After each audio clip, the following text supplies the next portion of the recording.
हमें बचपन से सिखाया गया है कि पाकिस्तान जनूबी एशिया का हिस्सा है, लेकिन अगर मैं कहूं कि ऐसा नहीं है और जो कुछ हमें बताया और सिखाया गया है सब झूठ है, तो फिर मैं ये क्यों कह रहा हूं अभी वीडियो में आगे चलकर एक्सप्लेन करता हूं, मगर इससे पहले आप हमारी वीडियो को लाइक और रफ्तार नाउ को सब्सक्राइब ज़रूर कर लें। सर, हमारा जो बजट बनता है उसमें तालीम और सेहत के लिए जितने पैसे रखे जाते हैं, आपके ख्याल में ये इनफ है? नहीं बेटा, ये गाली है, इसको मुंह से भी नहीं निकाल सकते, इतनी बुरी गाली है। अनवर मकसूद साहब ने ठीक ही कहा था, हमारे मुल्क में तालीम और सेहत पर जितनी तवज्जो दी जाती है वो गाली ही है। जब भी बजट आता है, जैसे अभी आने वाला है, तो खर्चों की बात होती है, जैसे तनख्वाहें, पेंशन, डिफेंस, तामीरात, एग्रीकल्चर वगैरह। इन्हीं में एक एजुकेशन और हेल्थ का जिक्र भी आ जाता है। हम इन दो सेक्टर्स को बहुत हल्का लेते हैं, लेकिन ये दोनों शोबे किसी मुल्क की किस्मत बदल सकते हैं, क्योंकि ये बनाते हैं ह्यूमन कैपिटल। अब आप सोच रहे होंगे कि ये ह्यूमन कैपिटल क्या होता है। इसे आसान लफ्जों में यूं समझें कि एक पैसा आपकी जेब में है और एक पैसा आपके अंदर, यानी आपकी सलाहियत, नॉलेज, एक्सपीरियंस वगैरह। इसे एक मिसाल से समझते हैं। आपने अक्सर सुना होगा, यार तुम अमेरिका या कनाडा क्यों नहीं चले जाते, लाइफ बन जाएगी। और फिर होता भी यही है। आपका पड़ोसी सलीम, जो चंद साल पहले तक बाइक पर घूम रहा था, बाहर पढ़ाई करके अब नासा में जॉब कर रहा है और वहां वो अच्छा सेट हो चुका है। मगर ऐसा क्यों है कि पाकिस्तानी बाहर जाकर बहुत तरक्की कर जाते हैं, जबकि उनके भाई वैसे ही यहाँ जूतियां पटकते रहते हैं? इससे जाहिर होता है कि हमारा सिस्टम हमारे इंसानों की सलाहियतों को ठीक से इस्तेमाल नहीं कर पाता। अब सवाल यह है कि कौन सा मुल्क इस ह्यूमन कैपिटल या इंसानी सरमाए का बेहतरीन इस्तेमाल करता है। World bank human capital index report जारी करता है, जिसमें देखा जाता है कि मुख्तलिफ मुल्कों के सिस्टम अपनी कौम के असल पोटेंशियल का कितने फीसद इस्तेमाल करते हैं और कितना ज़ाया कर देते हैं। आइए चेक करते हैं कि इस रिपोर्ट कार्ड में हम पास हैं या फेल। रिपोर्ट में 0 से लेकर 1 तक मार्किंग होती है। जो जितना नीचे है वो पीछे है, और जहां नंबर बढ़ता जाता है वहां लोगों की सलाहियत भी बेहतर होती जाती है। 195 मुल्कों में फर्स्ट पर है सिंगापुर, जिसका स्कोर है 0.88।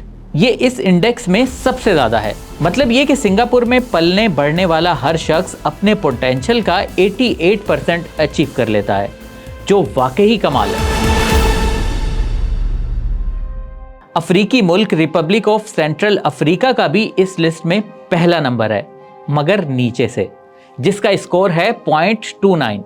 यानी यहां रहने वाले अपने असल पोटेंशियल का सिर्फ 29% ही अचीव कर रहे हैं और बाकी 71% तेल हो जाता है। आप सोच रहे होंगे कि पाकिस्तान इस लिस्ट में कहां खड़ा होगा। पाकिस्तान का स्कोर है 0.41, यानी पाकिस्तान में रहते हुए तो आपके टैलेंट, स्किल, इंटेलिजेंस का 60% वैसे ही फारिग है। आप अपना बेस्ट देकर भी सिर्फ 40% ही अचीव कर सकते हैं। वो अली हैदर ने कहा था ना, यहाँ का सिस्टम ही है खराब। और इस लिस्ट में हमसे नीचे सिर्फ अफ्रीका है, और अफ्रीका भी सारा अफ्रीका नहीं, सब सहारन अफ्रीका, यानी अफ्रीका का भी बैकवर्ड तरीन इलाका। वेस्ट अफ्रीका के कीनिया का नंबर भी हमसे बहुत ऊपर है। हमारा निजाम तो इतना तबाह हो चुका है कि फलस्तीन भी हमसे आगे है। और तो और 50 सालों से जंगज़दा अफगानिस्तान भी हमारे बराबर खड़ा है। और पड़ोसियों की बात तो ना ही करें, इंडिया, बांग्लादेश, श्रीलंका और नेपाल हमसे आगे नहीं, बहुत आगे हैं। जनूबी एशिया के ह्यूमन कैपिटल इंडेक्स का एवरेज भी 0.48 बनता है। इस एवरेज और पाकिस्तान के नंबर को देखकर ही मैंने शुरू में कहा था कि पाकिस्तान जनूबी एशिया का हिस्सा नहीं है। अब आप कुछ समझ गए होंगे कि जो मुल्क तालीम और सेहत पर पैसा नहीं लगाते, उनकी मईशत भी इन्हें कमा कर नहीं देती। अब देखें ना, अमेरिका हर साल सेहत पर खर्च करता है फी शहरी $12,000। आपको पता है पाकिस्तान में ये रकम कितनी है? फी शहरी सिर्फ $38। उफ मेरे खुदा। रुके अभी और पड़ोसियों का भी बताता हूँ। सेहत पर फी शहरी सबसे बड़ी आबादी वाला भारत $56 और जंगज़दा अफगानिस्तान $81 खर्च करता है। अंदाज़ा लगाएं कि हमारी सूरत हाल कितनी ख़राब है। इसी ख़राब हेल्थ सिस्टम की वजह से पाकिस्तान में पैदा होने वाले 1000 बच्चों में से 51 एक साल भी जी नहीं पाते, और जो बच जाते हैं उनके साथ क्या होता है अब ये भी जान लें। पाकिस्तान में 2,27,00,000 बच्चे तो ऐसे हैं जो स्कूल जाते ही नहीं, तो जाहिर है ये चीज़ इनके दिमाग पर असर डालती है। स्कूल्स का काम बच्चों को ऐसी तरबियत देना होता है जिससे वो अच्छे इंसान बने और पढ़ लिख कर प्रोडक्टिव शहरी बने, क्रिएटिव और इनोवेटिव बने। मगर क्या हमारे स्कूल ऐसा करते हैं? अक्सर स्कूलों में तो टीचर्स की काबिलियत ही सवालिया निशान है, क्योंकि वो भी तो इसी माहौल से गुजर कर आए हैं। तो भाई ह्यूमन कैपिटल भी वैसा ही होगा जैसे टीचर्स, यानी जैसी रूह वैसे फरिश्ते। दुनिया YouTube से समझकर सीख रही है और हमारे स्कूलों में रट्टा लगाना कामयाबी है। जुबान चलती है मगर दिमाग नहीं चलता, क्योंकि वहां का फ्यूज जो उड़ा दिया जाता है।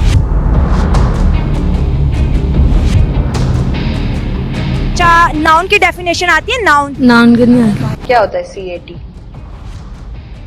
डॉकी। चलो आइंस्टाइन की क्या थ्योरी? आइंस्टाइन की मैं क्या सुनाऊं? इस्लाम में रह रहे ना, आइंस्टाइन की किताबें हमें किस मोड़ पे लाएं? आइंस्टाइन तुम्हें इस साइंस की दुनिया में ले इस्लाम तो साइंस की दुनिया में हम नहीं जाना चाहते। पार्ट्स ऑफ स्पीच आते हैं इंग्लिश के पार्ट ऑफ स्पीच।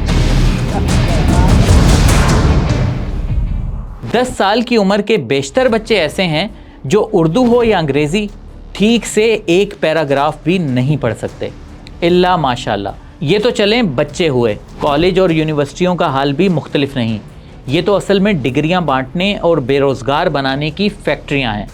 पाकिस्तान में हर 4 में से 3 लोगों की उम्र 35 साल से कम है। यहाँ इस मुल्क में 15 करोड़ से ज़्यादा नौजवान और बच्चे ऐसे हैं जिनकी सलाहियतों से फ़ायदा उठाया जाए तो इस मुल्क की तकदीर बदल सकती है। दुनिया का कोई भी मुल्क हो, उसकी लेबर फोर्स भी तरक्की में अहम किरदार अदा करती है।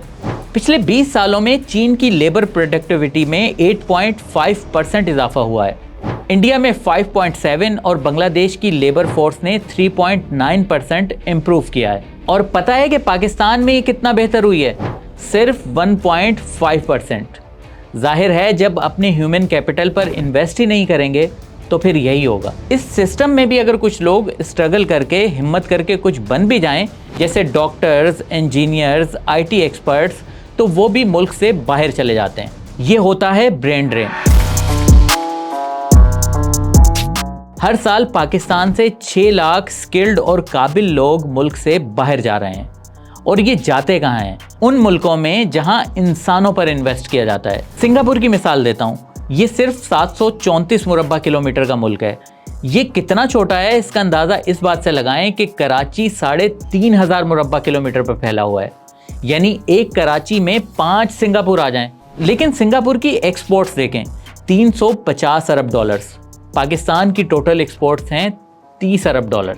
ये छोटा सा मुल्क दुनिया पर छाया हुआ है सिर्फ इसलिए क्योंकि इसने अपने ह्यूमन कैपिटल पर इन्वेस्ट किया है, अच्छी सेहत और अच्छी तालीम पर वसाइल लगाए, और फिर इसी ह्यूमन कैपिटल ने सिंगापुर को बदल डाला। इससे कहीं पहले आज़ाद होने वाले पाकिस्तान के ह्यूमन कैपिटल का तो ना ही पूछें। 3 करोड़ से ज़्यादा आबादी बीमारियों में घिरी है। तकरीबन 35% लोग डिप्रेशन और एंजाइटी के मरीज़ हैं। तो भाई ऐसा ह्यूमन कैपिटल क्या परफॉर्म करेगा? यही वजह है कि हर तरफ मायूसी है। चलें अब कुछ उम्मीद की बात भी करते हैं, मसले के हल की बात करते हैं। दुनिया में सिर्फ 4 मुल्क ऐसे हैं जिनकी आबादी पाकिस्तान से ज़्यादा है।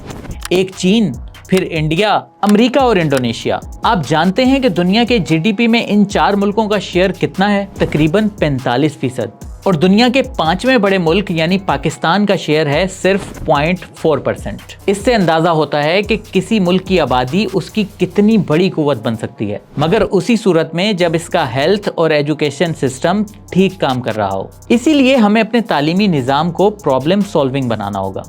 हमारे बच्चे जब तालीमी इदारों से निकलें तो वो जॉब के मोहताज ना हों, वो इतने काबिल हों कि अपनी कंपनियां और स्टार्टअप्स बना सकें, अपने बिजनेस खोल सकें, सिर्फ जॉब ही ना ढूंढते फिरें।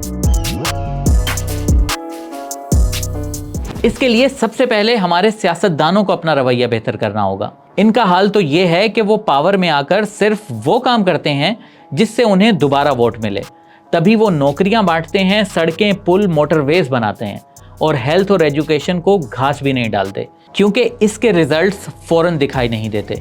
हम हमेशा कौमी तराने में कौम, मुल्क, सल्तनत तो पढ़ते हैं, लेकिन इस कौम को अपना सरमाया बनाने की कभी फिक्र नहीं करते और इसीलिए हमारा आज ये हाल है।